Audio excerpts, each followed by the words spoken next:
क्या आप जानते हैं कि यूपी के एग्जाम्स में हर साल लाखों बच्चे सिर्फ इसलिए फेल हो जाते हैं क्योंकि वो उत्तर प्रदेश का इतिहास गलत तरीके से पढ़ते हैं?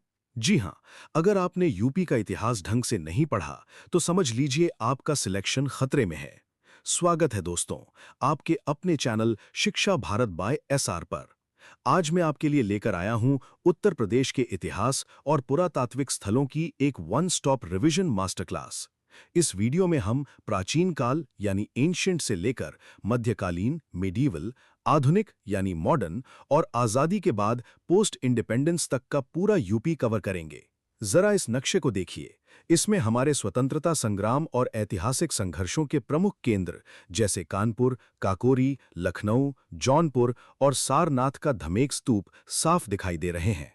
ये वीडियो खास तौर पर UPPSC, RO ARO, UP police, UP SSC और एसएससी की तैयारी कर रहे छात्रों के लिए टारगेट करके बनाया गया है। और हाँ, एक बहुत बड़ा एग्जाम पॉइंट नोट कर लीजिए।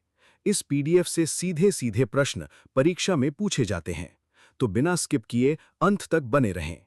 और अगर अभी तक चैनल को सब्सक्राइब नहीं किया है, तो तुरंत शिक्षा भारत बाय एसआर को सब्सक्राइब कर लें। चलिए अब बात करते हैं हमारी दूसरी स्लाइड की, जो हमें ले जाती है प्रागैतिहासिक उत्तर प्रदेश में, यानी पाषाण काल या स्टोन एज के समय में। दोस्तों, प्रतापगढ़ क्षेत्र का नाम इतिहास में बहुत खास है, क्योंकि यहाँ से हमें 3 बहुत महत्वपूर्ण साक्ष्य मिले हैं। पहला है सराय नाहर राय, जहाँ से हमें अस्थायी आवास और कब्रों के सबूत मिले हैं। दूसरा है महदहा, जहाँ से हड्डी और सींग से बने उपकरण या टूल्स प्राप्त हुए हैं। और तीसरा है दमदमा, जहां एक ही साथ कई मानव शवाधान यानी मल्टीपल ह्यूमन बेरियल्स एक साथ मिले हैं। अब इसे याद रखने की एक जबरदस्त एग्जाम ट्रिक सुनिए। सराय, महदहा और दमदमा का मतलब है प्रतापगढ़। इसके अलावा एक बहुत ही इंपॉर्टेंट पॉइंट है, संत कबीर नगर जिले का लहुरा देवा। यहाँ 7000 ईसा पूर्व में चावल की खेती के प्राचीनतम साक्ष्य मिले हैं। आपको जानकर हैरानी होगी कि ये साक्ष्य पाकिस्तान के मेहरगढ़ से भी ज्यादा पुराना है। ऐसे ही जबरदस्त फैक्ट्स के लिए जॉब्स बाय संदीप के साथ जुड़े रहें। अब बढ़ते हैं हमारी तीसरी स्लाइड पर। यहाँ हम समझेंगे सिंधु घाटी सभ्यता यानी आईवीसी और महाजनपद काल के बारे में। अगर हम सिंधु घाटी सभ्यता की बात करें, तो उत्तर प्रदेश में इसका सबसे प्रमुख स्थल है आलमगीरपुर, जो मेरठ में स्थित है। ये जगह हिंडन नदी के किनारे बसी हुई है। सबसे दिलचस्प तथ्य ये है कि ये आलमगीरपुर सिंधु घाटी सभ्यता की सबसे पूर्वी सीमा यानी ईस्टर्न मोस्ट बाउंड्री माना जाता है। अब आते हैं महाजनपद काल पर। दोस्तों, क्या आपको पता है कि पूरे भारत में मौजूद 16 महाजनपदों में से अकेले 7 महाजनपद हमारे आधुनिक उत्तर प्रदेश में स्थित थे? ये एक बहुत ही शानदार ट्रिक है। चलिए इन 7 के नाम और उनकी जगहें देखते हैं। पहला है मल्ल, जो कुशीनगर में था। दूसरा चेदी, जो आज के बुंदेलखंड इलाके में था। तीसरा वत्स यानी कौशांबी। चौथा कुरु, जो मेरठ और दिल्ली का क्षेत्र है। पांचवां पांचाल, जिसकी राजधानी अहिच्छत्र थी। छठा काशी यानी अपना वाराणसी। और सातवां कोसल, जो श्रावस्ती या अयोध्या का क्षेत्र था। ये पूरी लिस्ट आपके एग्जाम के लिए बहुत महत्वपूर्ण है। दोस्तों, हमारी चौथी स्लाइड हमें बौद्ध धर्म के पालने यानी सारनाथ के इतिहास की ओर ले जाती है। सारनाथ के 2 बहुत ही प्राचीन नाम थे, मृगदाव और ऋषिपत्तन। ये वो पवित्र जगह है जहां भगवान बुद्ध ने अपना पहला उपदेश यानी फर्स्ट सर्मन दिया था। और इस महत्वपूर्ण घटना को इतिहास में धर्मचक्र प्रवर्तन कहा जाता है। इसके बाद मौर्यकाल, विशेष रूप से अशोक के समय में यहाँ मशहूर धमेक स्तूप और सिंह स्तंभ का निर्माण कराया गया था। लेकिन 1193 ईस्वी में कुतुबुद्दीन ऐबक ने इस जगह को बुरी तरह नष्ट कर दिया था। फिर सदियों बाद 1835-36 में कनिंघम और 1904-05 में फ्रेडरिक ऑटेल ने खुदाई करके इसे पुनः खोज निकाला। अब एक एकदम ताज़ा एग्जाम पॉइंट ध्यान से सुनिए, जो करंट अफेयर्स में आ सकता है। वर्ष 2024-25 में कुल 8,43,836 यानी 8,43,836 पर्यटकों ने सारनाथ का भ्रमण किया है। और अब इसे यूनेस्को विश्व धरोहर के लिए भी नामांकित किया गया है। अगर आपको ये जानकारी अच्छी लग रही है, तो जॉब्स बाय संदीप चैनल को अभी सब्सक्राइब कर लें। स्लाइड नंबर 5 में हम उत्तर प्रदेश के 2 महान ऐतिहासिक नगरों श्रावस्ती और कौशांबी के प्रमुख तथ्यों की तुलना करेंगे। सबसे पहले श्रावस्ती की बात करते हैं। ये कोसल राज्य की राजधानी थी। सबसे महत्वपूर्ण बात यह है कि भगवान बुद्ध ने अपने जीवन के सर्वाधिक वर्षावास यहीं पर व्यतीत किए थे। यहीं पर अनाथ पिंडक नाम के व्यक्ति ने बुद्ध को जेतवन विहार दान में दिया था। और हाँ, वो कुख्यात डाकू अंगुलीमाल की कहानी तो आपने सुनी होगी। बुद्ध ने अंगुलीमाल को यहीं श्रावस्ती में अपना अनुयायी बनाया था। नीचे एक बहुत इंपॉर्टेंट पॉइंट है, श्रावस्ती राप्ती नदी के किनारे स्थित था। अब आते हैं कौशांबी पर। ये वत्स राज्य की राजधानी हुआ करता था। इसकी सबसे बड़ी खूबी ये थी कि ये जैन और बौद्ध दोनों ही धर्मों का प्रमुख तीर्थ स्थल था। यहाँ अशोक का एक स्तंभ है जिस पर रानी कारुवाकी का लेख स्थित है। साथ ही ये जलमार्ग और स्थलमार्ग दोनों के लिए एक प्रमुख व्यापारिक केंद्र था। छठी स्लाइड पर आते हैं, जहां हम कुषाणकालीन मथुरा और पांचाल क्षेत्र की गहराई से बात करेंगे। मथुरा कुषाणों की राजधानी हुआ करती थी और ये कनिष्क और हुविष्क जैसे महान शासकों का प्रमुख केंद्र था। मथुरा का महत्व इस बात से भी है कि यहीं से कनिष्क की सिर विहीन मूर्ति प्राप्त हुई है। एक बहुत ही इंपॉर्टेंट पॉइंट जो कई बार पूछा गया है, वो है मथुरा कला शैली। इस शैली में लाल बलुआ पत्थर का प्रमुखता से प्रयोग किया जाता था। मथुरा सर्वधर्म संभाव का भी बेहतरीन प्रतीक था, क्योंकि यहाँ हिंदू, बौद्ध और जैन तीनों धर्मों की मूर्तियों का एक साथ निर्माण होता था। अब बात करें पांचाल क्षेत्र की, तो इसका प्रमुख स्थल था अहिछत्र, जो आज के बरेली में स्थित है। ये उत्तरी पांचाल की राजधानी थी। यहाँ नोट करने वाली बात यह है कि इस जगह से हमें महाभारत काल और साथ ही शुंग कुषाण काल के प्रमाण भी मिलते हैं। ऐसे ही डीप कॉन्सेप्ट्स एकदम आसानी से समझने के लिए जॉब्स बाय संदीप चैनल को अपने दोस्तों के साथ भी शेयर करें। 7वीं स्लाइड आपको सीधा जौनपुर ले जाएगी, शर्की राजवंश और सिराजे हिंद के शानदार दौर में।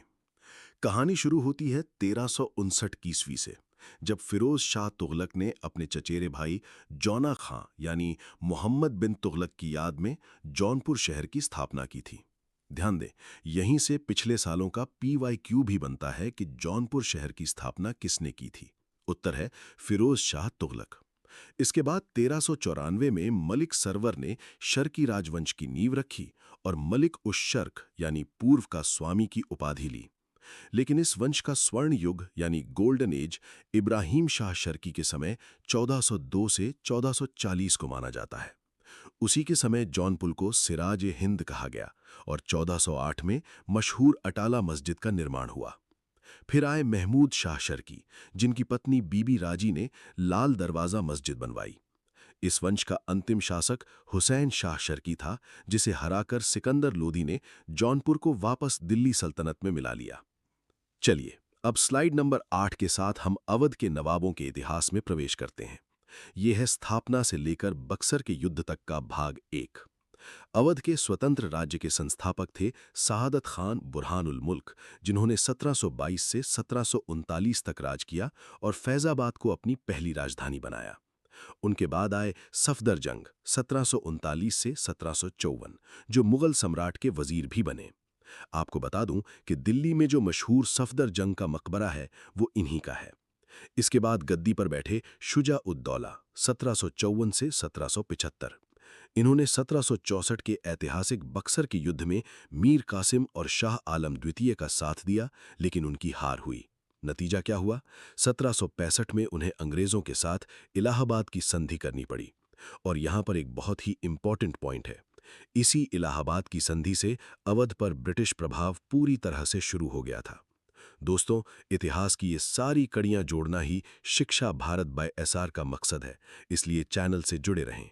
9वीं स्लाइड में हम देखेंगे अवध का स्वर्ण युग और उसका पतन, पार्ट 2।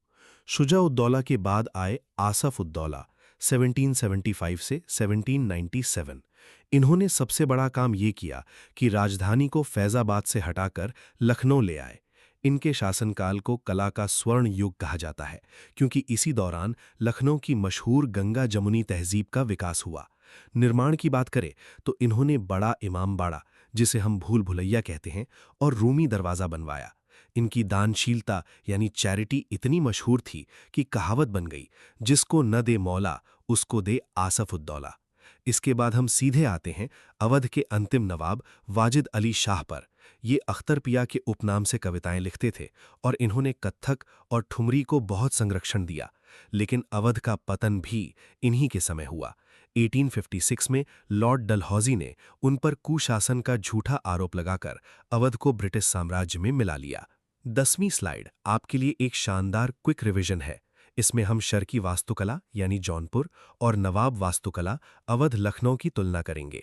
अगर हम विशेषताओं यानी फीचर्स की बात करें तो शर्की मस्जिदों में मीनारों का पूरी तरह अभाव है, नो मिनारेट्स, और वहाँ चौकोर खंभे मिलते हैं, जबकि अवध की इमारतों में आपको बड़े बड़े गुंबद यानी डोम्स, मेहराब यानी आर्चेज और विशाल प्रांगण मिलेंगे। प्रमुख इमारतों में जौनपुर में अटाला मस्जिद और लाल दरवाज़ा मस्जिद है, तो लखनऊ में बड़ा इमाम बाड़ा, रूमी दरवाज़ा और कैसर बाग है। सांस्कृतिक पहचान भी अलग है। जौनपुर इस्लामी धर्मशास्त्र यानी हाशिया ए हिंदी के लिए जाना गया, जबकि लखनऊ कत्थक, ठुमरी, गज़ल और मुशायरों के लिए प्रसिद्ध हुआ। इस स्लाइड के नीचे एक बहुत ही ज़रूरी नोट लिखा है। दोनों ही राज्य बाहरी ताकतों के सामने गिर गए। जौनपुर को दिल्ली सल्तनत के लोदियों ने ख़त्म किया और अवध को ब्रिटिश ईस्ट इंडिया कंपनी के डलहौजी ने हथिया लिया। अगर ये कंपैरिजन पसंद आया तो वीडियो को लाइक करें और शिक्षा भारत बाय SR को सब्सक्राइब करें। 11वीं स्लाइड में बात होगी 1857 की उस महान क्रांति की, जिसमें कानपुर और बिठूर का योगदान हम कभी नहीं भूल सकते। बिठूर इस पूरी क्रांति की योजना का मुख्य केंद्र था। यहाँ के प्रमुख नेता थे नाना साहिब, पेशवा, तात्या टोपे और अजीमुल्लाह। इस स्लाइड में एक बहुत ही रोचक और महत्वपूर्ण जानकारी है। मस्तानी टोली ये तवाइफों का एक गुप्त दस्ता था। ये साहसी महिलाएं पुरुषों के वेश में घोड़ों पर सवार होकर अंग्रेजी छावनी में जाती थीं, वहां से खुफिया गुप्त सूचनाएं लाती थीं और घायल क्रांतिकारियों का इलाज भी करती थीं। कानपुर की क्रांति का एक और अहम हिस्सा है सत्ती चौरा घाट, जहां 27 जून 1857 को क्रांतिकारियों ने जनरल व्हीलर की सेना पर जबरदस्त हमला किया था। इस सब को याद रखने की एक ट्रिक है। कानपुर में क्रांति का नेतृत्व किसने किया? याद रखें, नाना और तात्या। इतिहास की ऐसी अनकही कहानियां आपको सिर्फ शिक्षा भारत बाय SR पर ही मिलेंगी। 12वीं स्लाइड हमें आज़ादी के एक और रोमांचक अध्याय की ओर ले चलती है। काकोरी ट्रेन एक्शन, जो 9 अगस्त 1925 को हुआ था। इसकी पृष्ठभूमि समझना जरूरी है। असहयोग आंदोलन की विफलता के बाद क्रांतिकारियों ने 1924 में कानपुर में HRA यानी हिंदुस्तान रिपब्लिकन एसोसिएशन का गठन किया, जिसके संस्थापक राम प्रसाद बिस्मिल और शचींद्रनाथ सान्याल थे। घटना वाले दिन क्या हुआ? शाहजहांपुर से लखनऊ जा रही 8 डाउन ट्रेन को काकोरी स्टेशन के पास रोक लिया गया। इसका उद्देश्य बिल्कुल साफ था, ब्रिटिश खजाने को लूटना और सशस्त्र क्रांति के लिए धन जुटाना। इस ऐतिहासिक काम को अंजाम देने वाले प्रमुख क्रांतिकारी थे राम प्रसाद बिस्मिल, अशफाक उल्लाह खान, चंद्रशेखर आज़ाद, राजेंद्र लाहिड़ी और शचींद्रनाथ बख्शी। एक नया और बहुत ज़रूरी एग्जाम पॉइंट ध्यान रखिएगा। साल 2021 में यूपी सरकार ने काकोरी कांड का नाम बदलकर सम्मानपूर्वक काकोरी ट्रेन एक्शन कर दिया है। स्लाइड नंबर 13 में हम देखेंगे ब्रिटिश दमन और HSRA का उदय। काकोरी घटना के बाद अंग्रेजों ने मुकदमा चलाया जो 18 महीने तक चला। 19 दिसंबर 1927 को, जिसे हम बलिदान दिवस के रूप में मनाते हैं, हमारे महान क्रांतिकारियों को फांसी दे दी गई। राम प्रसाद बिस्मिल को गोरखपुर जेल में, अशफाक उल्लाह खान को फैजाबाद जेल में, ठाकुर रोशन सिंह को प्रयागराज यानी नैनी में फांसी दी गई और राजेंद्र लाहिड़ी जी को 2 दिन पहले ही 17 दिसंबर को गोंडा जेल में फांसी दे दी गई थी। इस दमन से क्रांति रुकी नहीं। 1928 में HRA का नया नाम रखा गया HSRA यानी हिंदुस्तान सोशलिस्ट रिपब्लिकन एसोसिएशन। इसका नेतृत्व चंद्रशेखर आज़ाद और भगत सिंह ने किया और इसका गठन दिल्ली के फिरोज शाह कोटला में हुआ। इस नए संगठन ने एक बहुत बड़ा बदलाव किया। इन्होंने समाजवाद यानी सोशलिज्म को अपना आधिकारिक लक्ष्य बना लिया। अगर आप भी हमारे क्रांतिकारियों के इस जज्बे को सलाम करते हैं तो शिक्षा भारत बाय SR चैनल को अभी सब्सक्राइब करें। अब हम 14वीं स्लाइड पर आते हैं, जहां हम बात करेंगे एक महान राष्ट्र निर्माता की, पंडित गोविंद बल्लभ पंत जी की। ये उत्तर प्रदेश के पहले मुख्यमंत्री यानी फर्स्ट CM ऑफ UP बने। मुख्यमंत्री के रूप में इन्होंने जमींदारी उन्मूलन और पंचायत व्यवस्था को लागू करने का ऐतिहासिक काम किया। इसके बाद सरदार वल्लभ भाई पटेल जी के निधन के बाद पंत जी देश के केंद्रीय गृह मंत्री बने और राज्यों के पुनर्गठन में प्रमुख भूमिका निभाई। उनका सबसे बड़ा योगदान उनकी राजभाषा नीति में दिखता है। वो हिंदी को राष्ट्रभाषा के रूप में स्थापित करने के प्रबल समर्थक थे। संविधान के अनुच्छेद 343 यानी आर्टिकल 343 के तहत हिंदी को वैधानिक मान्यता दिलाने में उन्हीं की निर्णायक भूमिका थी। नीचे लाल रंग में लिखे गए इस नोट को ध्यान से पढ़ें। पंत जी ने क्षेत्रीय पहचान और मजबूत राष्ट्रीय एकता के बीच एक बेहतरीन संतुलन बनाए रखा। उनके इसी विजन ने आधुनिक भारत की मजबूत नींव रखी। और आखिरकार दोस्तों, हम अपनी अंतिम और 15वीं स्लाइड पर आ चुके हैं। हमारा खास exam room PYQs and super tricks section. यहाँ 2017 का एक सीधा सवाल है, भारतीय स्वतंत्रता संग्राम की घटनाओं का सही कालानुक्रम क्या है? पहला है रॉयल इंडियन नेवी में विद्रोह 1946, दूसरा भारत छोड़ो आंदोलन की शुरुआत 1942 और तीसरा द्वितीय गोलमेज सम्मेलन 1931। तो सही क्रम क्या होगा? बिल्कुल सही, इसका जवाब है 3, फिर 2 और फिर 1। और अब आपके लिए एक धांसू सुपर ट्रिक। हमने शुरुआत में यूपी के 7 महाजनपद पढ़े थे ना? उन्हें याद रखने की बस ये एक लाइन रट लीजिए। काशी के मल कोसल से कुरु और पांचाल के वत्स को चेदी ले गए। जी हाँ, इसमें आपके 7 नाम आ गए: काशी, मल, कोसल, कुरु, पांचाल, वत्स और चेदी। दोस्तों, हमेशा याद रखिएगा, revision is the key to selection.